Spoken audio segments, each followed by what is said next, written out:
দশম গ্রেডের দাবিতে প্রধান উপদেষ্টার বাসভবন রাষ্ট্রীয় যে অতিথি ভবন রয়েছে যমুনার দিকে পদযাত্রা করছেন সারা দেশ থেকে আসা প্রাথমিকের সহকারী শিক্ষকরা।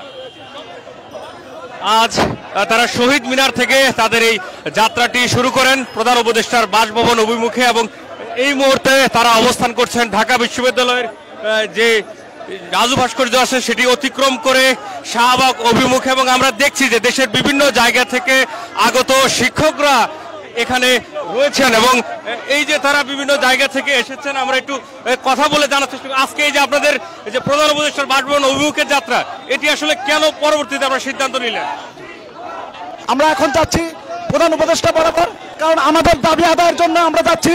আমরা শিক্ষকরা কখনোই 13তম গ্রেডে আমরা থাকতে চাই না, আমরা কখনো তৃতীয় শ্রেণীর কর্মচারী হতে চাই না। আমরা অবশ্যই আমাদের দাবি আদায়ের জন্য আমরা আগাচ্ছি।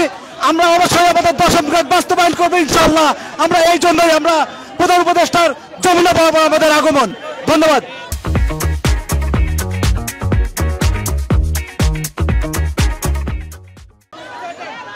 আমরা জানি যে আপনারা অবশ্যই 13 গ্রেড থেকে দশম গ্রেডের জন্য আজকে যাত্রা শুরু করেছেন।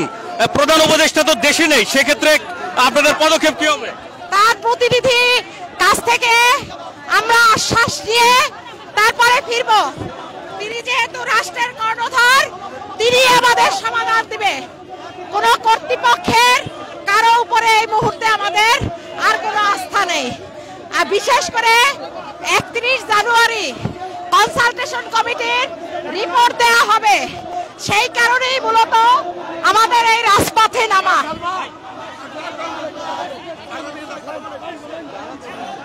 আমরা দেখছি যে প্রধান উপদেষ্টার যে বাসভবন রয়েছে সেই বাসভবন অভিমুখে রওনা হয়েছেন প্রাথমিক শিক্ষকরা, যাদের আসলে 13তম গ্রেড ছিল, তারা কিন্তু তাদের গ্রেডকে 10তম গ্রেডে উন্নীত করার জন্য তাদের এই আজকের এই পদযাত্রা। আমরা জানি যে রাষ্ট্রীয় যে বাসভবন রয়েছে যমুনা, সেই অভিমুখে তারা এই পদযাত্রাটি শুরু করেন, এবং এই মুহূর্তে তারা প্রায় শাহবাগের কাছাকাছি অবস্থান করছেন।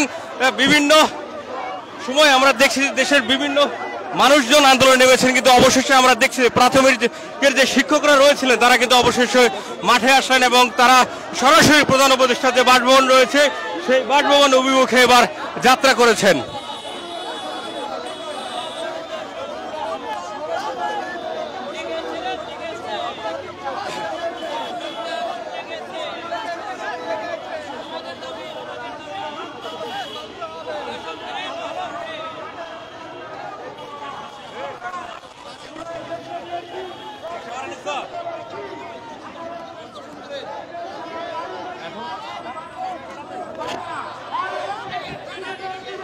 আমরা দেখছি যে প্রাথমিক শিক্ষক যারা রয়েছেন তারা তাদের 13তম গ্রেড থেকে দশম গ্রেডে উন্নীত করার জন্য আজকে প্রধান উপদেষ্টার বাসভবন অভিমুখে রওনা হয়েছেন।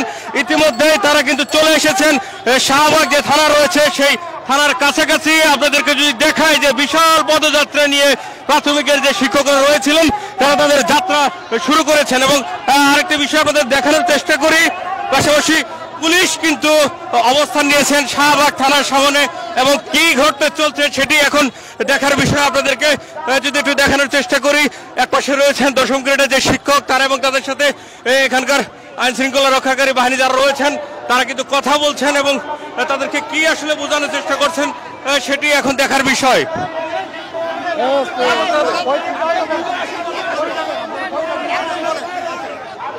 আমরা দেখছি পুলিশের সাথে কথা বলছেন শিক্ষকরা, এবং এখানে তারা বিভিন্ন ধরনের স্লোগান দিচ্ছেন, এবং শিক্ষকরা কিন্তু এগিয়ে যাওয়ার জন্য প্রাণপণ চেষ্টা করছেন, এবং এখানে আইন শৃঙ্খলা রক্ষাকারী বাহিনী যারা রয়েছেন তারা কিন্তু চেষ্টা করছেন তাদেরকে প্রতিহত করার জন্য। এবং কি ঘটতে চলছে দর্শক আপনাদেরকে দেখাচ্ছি ইত্তেফাকের সরাসরি ফেসবুক লাইভের মাধ্যমে, এবং আপনারা আসলে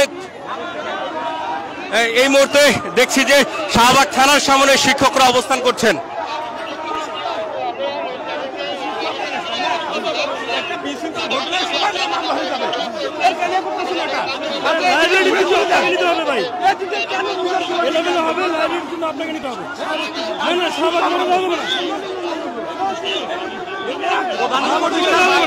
প্রধান উপদেষ্টা বাসভবনে যাওয়া যায় না, আমাদের প্রধান উপদেষ্টা তো আমাদের বলেছে যে দশম গ্রেড বাস্তবায়ন করা হোক, সচিবরা